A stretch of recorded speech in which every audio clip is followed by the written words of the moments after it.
देखिए, आज टॉपिक जो शुरू कर रहे हैं हम आपके साथ जो है वो है मराठा एम्पायर एंड एडमिनिस्ट्रेशन। यानी मराठा साम्राज्य का प्रशासन और उसके जो मतलब जो राजा हुए हैं उनके बारे में एक ब्रीफ में डिस्कस कर रहे हैं। देखिए ये टॉपिक है जो है मतलब जो हमारा civil service 2023, Uttar Pradesh PCS 2023 और हरियाणा सिविल सर्विस और अन्य सिविल सर्विस जो है उनके लिए जो है एक टारगेटेड प्रीलिम्स बैच शुरू हो रहा है। देखिए इसमें टॉपिक हमारा कंसेप्ट बेस वो है आज हमारा मराठा एडमिनिस्ट्रेशन या मराठा प्रशासन टॉपिक है। देखिए देखिए सबसे पहले तो मराठा वंशों की जो है क्रोनोलॉजी है या वंश कौन कौन से रहे हैं एक ब्रीफ में देखते हैं, उसके बाद फिर आगे बढ़ते हैं। देखिए अब देखिए सबसे पहले देखिए हमारे जो है शिवाजी जो है जो 1627 से 1680 तक का शासन रहा इनका जो है। उसके बाद संभाजी आते हैं, संभाजी 1680 से 1689 तक, राजा राम मोहन राय 1689 से 1700 तक और शिवाजी द्वितीय 1700 से 1707 तक। वहीं पर प्रताप प्रथम 1707 से 1749 तक और वहीं पर देखिए हमारे राजा राम 1749 1777 तक और वहीं पर साहू जी द्वितीय 1777 से 1808 तक और वहीं पर जाके देखिए जो है प्रताप सिंह जो है हमारे वो देखिए जो है 1808 से लेके 1839 तक और जो है शाहजी अप्पा 1839 से लेके 1843 तक इन्होंने शासन किया। उसी प्रकार देखिए मतलब जो है ये हमारी जो है शिवाजी यानी कि मराठों की होती जो है। उसके बाद देखिए हमारे पास आते हैं पेशवा वंश के शासक जो पेशवाओं के जो है।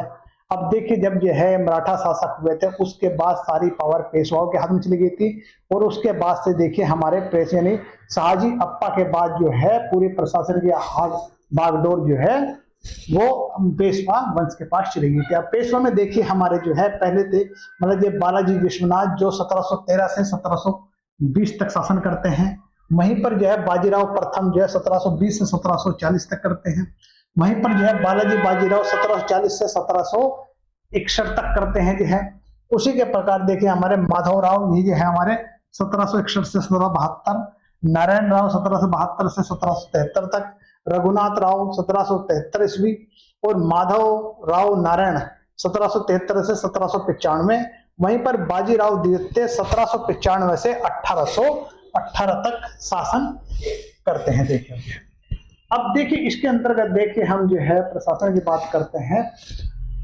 अब पेशवाओं को जो प्रशासन था वो 1750 की संगोल की संधि के बाद पेशवा वास्तविक शासक बन गए थे तथा राजमहलों तक सीमित रह गए थे। देखिए मतलब जो है संगोल की जो संधि हुई थी उसके बाद जो है मेन जो शासन जो है मेन जो पावर आई थी वो पेशवाओं के हाथ में आ गई थी जो है। और जो राजा जो थे वो सिर्फ महलों तक सिमट कर रह गए थे, उनका जो शासन हुआ महलों तक चल रहा था जो है। वैसे तो जो बाजीराव प्रथम के पेशवा बनते ही पेशवा पद वंशानुगत हो गया था और किंतु संगोल की संधि से पेशवा बालाजी बाजीराव के समय से पेशवा का पद अधिकृत रूप में वंशानुगत हो गया था। देखिए अब इसी में देखिए पेशवाओं का केंद्र पूना था और पूना पेशवाओं का सचिवालय हजूर दफ्तर जिसे कहते हैं हजूर दफ्तर कहलाता था। यहाँ शासन व राजस्व संबंधी सारे रिकॉर्ड रखे जाते थे। कहां पर रखे जाते थे? हजूर दफ्तर के अंतर्गत जो है। वहीं पर देखिए आगे जो है हमारे जो है शिवाजी के टाइम के जो है अष्ट प्रधान कौन कौन से जो 8 जो थे जिनको शासन चलता था हमारा देखिए।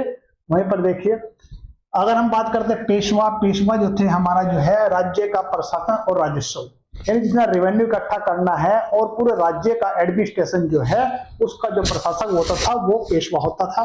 अमात्य या मजूमदार ये राज्य का आय व्यय या फिर हम कह सकते हैं वित्त मंत्री भी इसे कह सकते हैं। उसके बाद देखिए हमारा वाकिया नवीस, वाकिया नवीस का कार्य जो था दैनिक कार्यों को लेखबद्ध करना था यानी दैनिक कार्यों में क्या क्या घटना घट रही है उनको सारा लेखबद्ध किया जाता था। वहीं पर जो है शुरू नवीस का जो कार्य था पूरा मतलब कोरस्पेंडेंस था या फिर पत्राचार कह सकते हैं हम जो है ये पत्राचार था जो है। उसके बाद सुमंत जो थे विदेश मंत्री थे और उसके सारे नौबत सेनापति थे। पंडित राव धार्मिक कार्यों था संबंधित था। न्यायाधीश न्याय का कार्य देखता था। मतलब जो है ये हमारे 8 अष्टप्रधान कह सकते हैं, जिनके पूरे शासन जो है शिवाजी के टाइम में बालकरन के हाथ में थी और पूरे में से 8 मंत्री थे, पूरे जो है शिद्दत के साथ मतलब प्रशासन कर रहे थे जो है। कौन कौन से 8 थे देखिए, नंबर 1 पेशवा, दूसरा अमात्य, तीसरा वाक्यानवीस, चौथा सुरुनवीस, पांचवा सुमंत, छठा सरे नौबत, सातवां पंडितराव और 8वां न्यायाधीश जो है। नेक्स्ट विजिट में देखा गया। अब वहीं पर जो है अगर हम देखिए, ये तो पूरा केंद्रीय प्रशासन के हाथों में था, पूरा चलता था। वहीं पर ये प्रांतीय शासन देखिए, वैसे देखो टॉपिक बहुत बड़ा बन जाएगा, देखो हम ब्रीफ में कर रहे हैं, बेसिक बता रहे हैं। यहाँ पर हमने 2-3 वीडियो बना रहे हैं। एक वीडियो में तो इसका प्रशासन का संबंध है, एक में है पूरे शासन राजाओं के टाइम में क्या क्या कार्य हुए, और तीसरी वीडियो में है हमारा है MCQ क्वेश्चन जो है। अब इसमें देखिए हमारा जो है प्रांतीय तथा जिला प्रशासन। प्रांत को जो है उस समय सूबा कहा जाता था, और वहीं पर देखिए आप जो है परगना या तरफ महल कहा जाता है। परगना को जो है मतलब परगना या तरफ या इसको महल भी कहा जाता था। अब देखिए यहाँ पर खानदेश, कर्नाटक तथा गुजरात जैसे बड़े बड़े प्रांतों में सुर सूबेदार के अधीन होते थे। किसके अधीन? सुर सूबेदार के अधीन। बड़े बड़े प्रांत जो थे सुर सूबेदार के अंतर्गत होते थे जो है।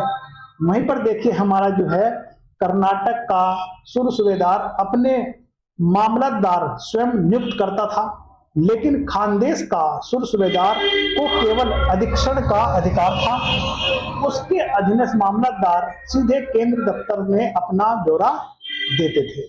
मतलब एक बार समझिए, देखिए आप जो है जैसे खानदेश, कर्नाटक, गुजरात जैसे बड़े बड़े प्रांत के सूबेदार के अधीन होते थे जो है, यानी बड़े बड़े प्रांत जो सर सूबेदार इसका प्रशासक होता था या उसके अधीन ये होते थे। वहीं पर देख कर्नाटक का सर सूबेदार अपने मामलातदार स्वयं नियुक्त करता था। कहीं पर कुछ है कौन सा मतलब जो है सूबेदार, सर सूबेदार जो है अपना मामला नियुक्त करता था, वो कर्नाटक है। और वहीं लेकिन खानदेश का सर सूबेदार केवल अधीक्षण का अधिकार था। खानदेश के जो सर सूबेदार को अधीक्षण का अधिकार था, और उनके अधीनस्थ मामलातदार सीधे मतलब जो है केंद्रीय दफ्तर में अपना ब्यौरा देते थे। अब देखिए सर सूबेदार के अधीन एक मामलातदार होता था, जिस पर हम मंडल या फिर जिले, सरकार, सूबा इत्यादि का कार्यभार होता था। यानी कि सर सूबेदार के अधीन कौन था? एक मामलातदार। मामलातदार जो होता था मंडल भी होता उसके अधीन, जिला भी होता था, और सूबा प्रांत भी उसके अधीन होता था या फिर कार्यभार होता था उस पर जो है। वहीं पर देखिए हमारा जो है मामलातदार तथा कामविजदार दोनों ही जिले के पेशवा या प्रतिनिधि होते थे, और वो सभी प्रकार के कार्यों की देखरेख करते थे। मतलब देखिए मामलातदार और कामविजदार जो है दोनों ही जिले के पेशवा के प्रतिनिधि थे, और वे सभी प्रकार के कार्यों की देखरेख करते थे। ग्राम से कर निर्धारण मामलातदार स्थानीय पटेल के परामर्श से करते थे। मतलब देखिए ग्राम से जो कर का निर्धारण जो मामलातदार जो थे स्थानीय जो पटेल थे उनके परामर्श से करते थे। मामलातदार तथा कामविजदार के वेतन तथा इनके देखिए मतलब है इनके वेतन तथा भत्ते भिन्न भिन्न और जिलों के महत्ता के अनुसार होते थे। जैसे जिला इंपॉर्टेंट था उसके अनुसार के हुए होते थे भत्ते वगैरह जो है। और वहीं पर देखिए आप जो है शिवाजी के काल में ये अधिकार हस्तांतरण होते थे, परंतु पेशवाओं के समय यह अधिकार वंशानुगत हो गए। परिणामतः भ्रष्टाचार को प्रोत्साहन मिला था। अब देखिए जैसे जैसे पद ये है हमारे पेशवाओं के समय में जो वंशानुगत होते जा रहे, तो इससे फिर भ्रष्टाचार करप्शन बढ़ता जा रहा था। वहीं पर देखिए मतलब देशमुख और देशपांडे अन्य जिले के अधिकारी भी थे, जो मामलातदार पर एक नियंत्रण के रूप में कार्य करते थे। किस पर? मामलातदार पर जो है। उनकी पुष्टि के बिना कोई भी लेखा स्वीकार नहीं किया जाता था। ये देखिए मैडम देखें। उसके बाद देखिए कारकून में क्या था? प्रत्येक जिले का एक कारकून होता था, जो विशेष घटनाओं की सूचना सीधे केंद्र को भेजता था। कारकून जो था सारी सूचना जो है सीधी केंद्र को भेजता था। वहीं पर महल का मतलब परगना का जो मुखिया कार्यकर्ता वो था हवलदार होता था, और तथा मजूमदार फडणवीस उसकी सहायता करते थे। देखिए महल का जो मुख्य कार्यकर्ता वो हवलदार होता था, और उसकी सहायता के लिए मजूमदार और फडणवीस उसकी सहायता करते थे। नेक्स्ट आगे देखिए। स्थानीय तथा ग्राम प्रशासन की बात करते हैं। देखिए स्थानीय और ग्राम प्रशासन में देखिए आप जो है, अब मुख्य जो अधिकारी ग्राम का जो मेंबर है, स्थानीय या फिर ग्राम प्रशासन का जो मुख्य अधिकारी होता था वो पटेल था, जो कर संबंधी, न्याय संबंधी, प्रशासनिक संबंधी कार्य करता था। मतलब समझिए आप जो है, ये पटेल जो है ये क्या करता था, एक तो जितने भी टैक्स से संबंधित, दूसरा न्याय से संबंधित, तीसरा प्रशासन के कार्य करता था। यह ग्राम और पेशवा के बीच एक कड़ी था, मतलब जो है एक मीडिएटर था किसके बीच, ग्राम और मतलब जो है पेशवा के बीच एक कड़ी का काम कर रहा था। कौन कर रहा था, ये पटेल कर रहा था। अब पटेल का पद वंशानुगत था, इसका क्रय विक्रय किया जा सकता था। यानी देखिए बड़ी इसमें बात देखिए, पटेल का जो पद था वो वंशानुगत था, उसका क्रय विक्रय किया जा सकता था, इसका आंशिक हस्तांतरण भी हो सकता था। यह इस अवस्था में एक ग्राम में एक से अधिक पटेल हो सकते थे। पटेल को सरकार से वेतन नहीं मिलता था, वह एकत्रित कर का एक छोटा सा भाग अपने लिए रख लेता था और वह समाज का नेता भी होता था। मतलब जो है पटेल एक काफी अच्छी पोस्ट गांव लेवल पर जो है। ये देखिए आगे नेक्स्ट देखिए हमारा जो है, पटेल के नीचे जो अधिकारी होता था वो होता था हमारा कुलकर्णी, जो ग्राम की भूमि का लेखा रखता था। मतलब जो है जैसे आजकल के जो टाइम का जो पटवारी का जो काम है वो हमारा उस समय कुलकर्णी काम करता था। कुलकर्णी को ग्राम का कुछ अनुलाभ भी देते थे और कुलकर्णी के नीचे होते थे चौगने होते थे, जो कुलकर्णी का लेखे की देख रेख करते थे, वहीं पर पटेल की सहायता करते थे। और इसके अतिरिक्त ग्राम में वारा, बलूटे और शिल्पी भी होते थे, जो ग्राम की भिन्न भिन्न सेवाएं करते थे। इसके बदले में उन्हें अन्न मिलता था या अनाज मिलता था। और कुछ ग्राम में 12 बलूटे के अतिरिक्त 12 अलूटे भी मतलब जो है होते थे, जो ग्राम सेवक के रूप में कार्य करते थे। पटेल, कुलकर्णी, चौगुले, बलूटे, अलूटे ये इसके ग्राम के अधिकारी थे। मतलब जो है ये देखिए पटेल, कुलकर्णी, चौगुले, बलूटे, अलूटे ये सब जो है कार्य थे।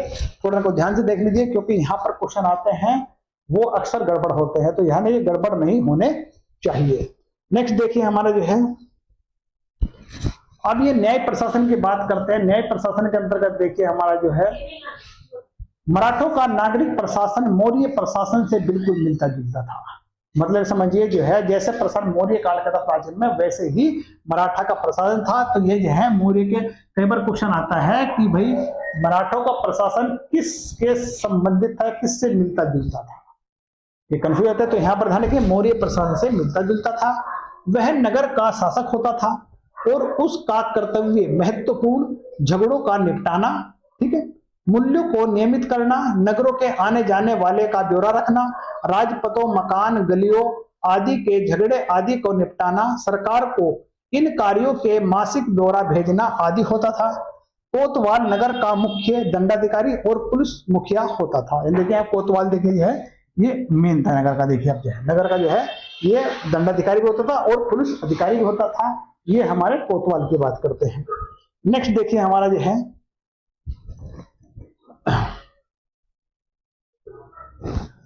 न्याय प्रणाली के अंतर्गत देखिए हमारा जो है मराठा कानून प्राचीन। देखिए मतलब जो है हमारा न्याय प्रणाली में जो है मराठा कानून प्राचीन संस्कृत स्मृति ग्रंथों तथा दाय भाग मनुस्मृति आदि पर आधारित था। किस किस पे था देखिए, मराठा कानून प्राचीन संस्कृत स्मृति ग्रंथों दाय भाग मनुस्मृति आदि पर आधारित था। न्याय के लिए ग्राम में पटेल, देखिए गांव में कौन था, पटेल न्याय के लिए, और जिले में जो है मामलातदार और तथा सूबे में सर सूबेदार एवं अंत में सतारा का राजा होता था। देखिए क्रम देखिए आप जो है, न्याय के मामले में ग्राम का में जो होता था पटेल होता था, और जिले में जो है मामलादार होता था, और सूबे में सर सूबेदार, और अंत में जो है सतारा का राजा होता था। अब देखिए नगरों में न्यायाधीश होते थे जो कि शास्त्रों में पारंगत होते थे, केवल न्याय कार्य ही करते थे। इसी प्रकार मराठे कार्यपालक और न्याय के पार्थक्य भी भिन्न थे। जो है दीवानी और फौजदारी मुकदमे का फैसला पंचायतें करती थी, दीवानी और फौजदारी मामले आपको पता ही होगा। देखो दीवानी मामले जो भी जायदाद से संबंधित है वह दीवानी मामले हैं। फौजदारी जो मामले हैं वो मारपीट वाले मामले आते हैं, जिनमें फैसला जो है ग्राम पंचायत करती थी। उस समय ग्राम पंचायत को बहुत सारे अधिकार हुआ करते थे और फैसला नहीं होने पर भी या फिर गलत होने पर भी ऊपर अपील की जा सकती थी। और पुलिस का जो प्रबंध संतोषजनक था। पूना की महानगरीय पुलिस ईमानदार और कार्यकुशल थी, यानी कि समझिए पूना की जो महानगरीय पुलिस और ईमानदार और कार्यकुशल थी। उसके बाद देखिए हमारा देखिए जो है टैक्स की बात करते हैं हम जो है कर में जो है। अब देखिए अगर कर की बात करते हैं, भारत का जो मुख्य व्यवसाय जो था वो कृषि था। अतएव भूमि कर आय का मुख्य साधन थी। शिवाजी खेत की वास्तविक उपज का भाग लेना पसंद करता था। पेशवा माधवराव ने बंजर और पथरीली भूमि को जोतने की आज्ञा दी। देखिए पेशवा माधवराव ने क्या किया, बंजर जो भूमि थी और पथरीली जो भूमि थी उनको भी जोतने की आज्ञा दी। ऐसी भूमि का आधा भाग इनाम के रूप में दिया जाता था और शेष आधे पर आने वाले 20 वर्ष तक रियायती दरों पर कर लिया जाएगा और अगले 5 वर्ष तक काम करना यानी कम कर लगेगा। मतलब देखिए ये एक तरह से मोटिवेट था, लोगों को मोटिवेट करना था कि मतलब जो है भाई जो बंजर पथरीली भूमि है उसको कुछ उगता ही नहीं था। उसे लेने जो है हमारे जो मतलब क्या करना है माधवराव ने इन्हें मोटिवेट किया। मोटिवेट कहा कि भाई तुम जो है इस पे खेती करो और इसमें क्या है इसका जो आधा भाग आपको इनाम के रूप में दिया जाएगा और शेष आधे में आने वाले 20 वर्षों तक आपको रियायती दर पर टैक्स देना पड़ेगा और अगले 5 वर्ष तक कर भी कम लिया जाएगा, जिससे लोग मोटिवेट होकर काम करें और अपना उसको खेती योग्य बना ले। वहीं पर देखें अकाल सूखा पड़ने, खेती उजड़ने या फिर फसल नष्ट होने पर भी भूमि कर छोड़ दिया जाता था। देखिए यहाँ पर जब है कोई विपदा आती थी तो विपदा के समय जो है सहायता भी की जाती थी और यहाँ के जो किसानों को उनसे टैक्स से मुक्त भी कर दिया जाता था। किसान को साहूकार के हाथों बचाने के लिए तकावी ऋण घोड़े मतलब थोड़े सूद पर दिया जाता, मतलब कम सूद लिया जाता, उनको तकावी ऋण दिया जाता था। वहीं पर मराठा कर व्यवस्था में करदाता को संरक्षण मिलता था। पेशवा बाजीराव द्वितीय के काल में यह व्यवस्था नष्ट हो गई है और कर वसूली का अधिकार नीलाम कर दिया जाने लगा। यानी कि देखिए बाद में फिर क्या था, पहले तो कार बड़ा लिबरल था, धीरे धीरे क्या था उसको जो है बोली लगनी शुरू हो गई, नीलाम करना शुरू कर दिया, उसके हिसाब से टैक्स वसूल होना शुरू हो गया। ये चीज देखिए यहाँ पर देखिए जो बाजीराव द्वितीय के समय में क्या हुआ था, नीलामी करके जो है नीलामी लगनी शुरू हो गई थी जो है। अब नेक्स्ट देखिए हमारा जो है ये हमारे आय के स्रोत कौन कौन से टैक्स के अलावा देखिए जो है। अब उसके अलावा बहुत सारे और स्रोत है, जैसे हमारे जो थे आय के अन्य स्रोत में चौथ था, सरदेशमुखी था। चौथ जो है 25% लिया जाता था, सरदेशमुखी आय का 10% लिया जाता था, जो उन प्रदेशों को देनी पड़ती थी जो मराठा के चपेट में आ जाते थे और उन्हें अपने बचाव के लिए ऐसा करना पड़ता था। मैंने देखिए चौथ आय का बंटवारा किस प्रकार होता था वो देखिए अब जो है। अब देखिए यहाँ पर देखिए एक होता है बगती, अर्थात 1/4 भाग जो होता था वो राजा के लिए होता था। वहीं पर सहोत्रा यानी अर्थात 6% पंच सचिव के लिए होता था। नाड गुंडा जो थे मतलब 3% वो राजा की इच्छा पर निर्भर करता था। फिर आता है मोकाशा, मोकाशा होता है 66% जो मराठा सरदारों को घुड़सवार रखने के लिए दिया जाता था। मतलब देखिए चौथ का जो डिस्ट्रीब्यूशन था वो कैसे था, भगती जो था 1/4 भाग राजा के लिए, सहोत्रा जो था मतलब 6% जो है वो पंच सचिव के लिए होता था। वहीं पर नाडगुंडा जो है यानी 3% राजा की इच्छा पर निर्भर करता था। वहीं पर जो है मोकासा, बहुत बार बोले मोकासा क्या था, कितने % लगता था, मोकासा 66% जो है मराठा सरदारों को घुड़सवार रखने के लिए दिया जाता था। अब देखिए इसमें देखिए आप जो है सरदेशमुखी जो था इसी प्रकार जो है सरदेशमुखी में देखते हैं हम जो है सरदेशमुखी इस प्रकार बांट ली जाती थी कि जब प्रदेश सीधा मराठों के साम्राज्य में विलय कर लिया जाता था तो अंतिम 66% जागीर के रूप में बांट दिया जाता था। देखिए मतलब जो है सरदेशमुखी में देखिए सरदेशमुखी इस प्रकार मतलब जो है जब पूरा प्रदेश सीधा मराठा साम्राज्य के विलय कर लिया जाता था अंतिम जो 66% वो जागीर के रूप में बांट दिया जाता था। सरकार को कुछ आय वनों, सीमा शुल्क, उत्पादन शुल्क, टकसाल आदि से प्राप्त होती थी। तो ये देखिए टैक्स सिस्टम था इसका। देखिए आप जो है आगे बन जाता हमारा सैनिक व्यवस्था की बात करते हैं। देखिए सैनिक व्यवस्था में क्या था, मराठा सेना का गठन मुगल व्यवस्था पर आधारित था, यानी मराठों की जो सेना थी वो मुगल व्यवस्था पर ही बनाई गई थी। जो है सेना में पद्धतियों की अपेक्षा घुड़सवार पर अधिक बल दिया जाता था। शिवाजी केवल महाराष्ट्र से सैनिक लेते थे, किंतु पेशवा लोग समस्त भारत से, देखिए सिर्फ जो है शिवाजी तो महाराष्ट्र से ही सैनिक में अपनी भर्ती करते थे, पर जो है पेशवा ने पूरे भारत से अपनी सेना में भर्ती करना शुरू कर दिया। उनकी सेना में सभी जातियां, धर्म और वर्णों का लोग होते थे, अर्थात यह राष्ट्रीय न रहकर व्यवसायिक बन गई थी। शिवाजी सामंतशाही सेना पर निर्भर नहीं थे, यह सेना के सीधे वेतन देना पसंद करते थे। पेशवा लोग सामंतशाही पद्धति को पसंद करते थे और वह बहुत सा साम्राज्य जागीरों में बांट दिया गया था। देखिए वहीं पर हम शिवाजी की बात करते हैं, शिवाजी एक केंद्रीकृत मतलब एडमिनिस्ट्रेशन के बेस पर था। वो सैनिक को जो है अपने नियंत्रण में था, सैन्य भी अपना डायरेक्ट देना, नगद देना पसंद करता था। वहीं पर जो है पेशवा जो लोग हैं उन्होंने सामंतशाही कुछ भूमि का टुकड़ा दे दिया था, उस बेस को बढ़ावा दिया या उस बेस पर करते थे जो है। अब देखिए नेक्स्ट देखिए हमारा जो है घुड़सवार जो थे मराठा सेना का मुख्य अंग घुड़सवार था। सरदारों को निश्चित जागीर के रूप बदले में घुड़सवारों को निश्चित संख्या रखनी पड़ती थी। मतलब कि मराठा सेना का जो मुख्य अंग था वो घुड़सवार था और सरदारों को जो है निश्चित जागीर के बदले में, जो जागीर के बदले से मनसब भी कहते थे हम जो है, उसके देखिए निश्चित जागीर के बदले घुड़सवार की निश्चित संख्या रखनी पड़ती थी। वर्ष में एक बार उन्हें निरीक्षण के लिए जाना पड़ता था। 400 मूल्य का घोड़ा उत्तम और 200 मूल्य का मध्यम और 100 रुपए मूल्य वाला निम्न वर्गीय माना जाता था। वहीं पर देखे गए मराठा सेना का गठन मुगल व्यवस्था पर आधारित था। सेना की प्रतियों की अपेक्षा घुड़सवार पर अधिक बल दिया जाता था। शिवाजी केवल महाराष्ट्र से सैनिक लेते थे। इसका देखिए आप जो है यानी कि देखिए और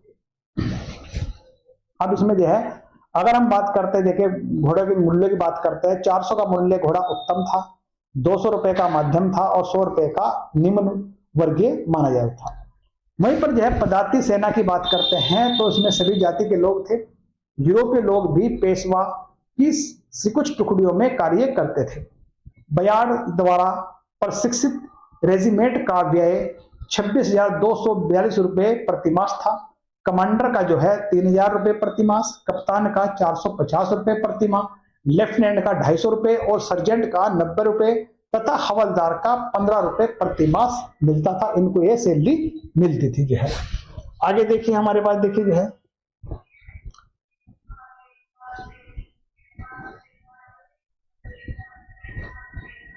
अब अरब सैनिकों को 15 रुपए और हिंदुस्तानी सैनिकों को 8 रुपए और मराठाओं को एवं दक्षिणी सेना को 6 रुपए प्रतिमास वेतन दिया जाता था। देखिए इसमें देखिए अब इसी में देखिए आगे देखिए हमारा जो है यहाँ पर तोपखाने की बात करते हैं। तोपखाने में देखिए हमारा मराठों का तोपखाने में मुख्यतः पुर्तगाली या फिर भारतीय ईसाई पर कार्य करते थे। मतलब देखिए जो है मराठा के तोपखाने में मुख्यतः पुर्तगाली या भारतीय ईसाई ही कार्य करते थे। पेशवाओं ने तोप और गोले बनाने के लिए जुन्नार जिले में अंबे गांव तथा पूना में 1970 में कारखाने स्थापित किए थे, परंतु बहुधा पेशवा लोग मतलब बहुत से पेशवा लोग अपनी तोपे तथा गोले की आवश्यकता के लिए अंग्रेजों और पुर्तगाली पर निर्भर थे। जो है मतलब जो है वो अंग्रेज से ही या पुर्तगाली से ही डिपेंड करते थे, क्योंकि वही उनके तो गोले और तोपखाने में काम करते थे। अब अंग्रेजों के पास पश्चिम तट पर एक शक्तिशाली नौसेना भी थी और पेशवाओं ने भी अपनी नौसेना बनाई, परंतु इसका प्रयोग प्राय वह समुद्री डाकुओं को रोकने या आने जाने वाले जहाजों को जकात प्राप्त करने या फिर मराठा बंदरगाहों की रक्षा करने के लिए किया जाता था। बालाजी बाजीराव के अधीन ही एक एडमिरल को 1186 रुपए और अन्य अनुदान मिलता था। देखिए ये तो मैंने आपको पूरे प्रशासन के बारे में एक बेसिक कंसेप्ट के बारे में बताया। देखिए इसे पढ़ने का देखिए इससे संबंधित कोई क्वेश्चन आता है तो गड़बड़ाएगा नहीं आपका। फिर इसी के साथ अगर आप जो है MCQ वाली वीडियो भी देख लेंगे प्रैक्टिस कर लेंगे तो आपका सामान्य अध्ययन के अंतर्गत कोई क्वेश्चन गलत नहीं होगा। इसलिए इसको जो है नेक्स्ट मिलेगा आपसे जो है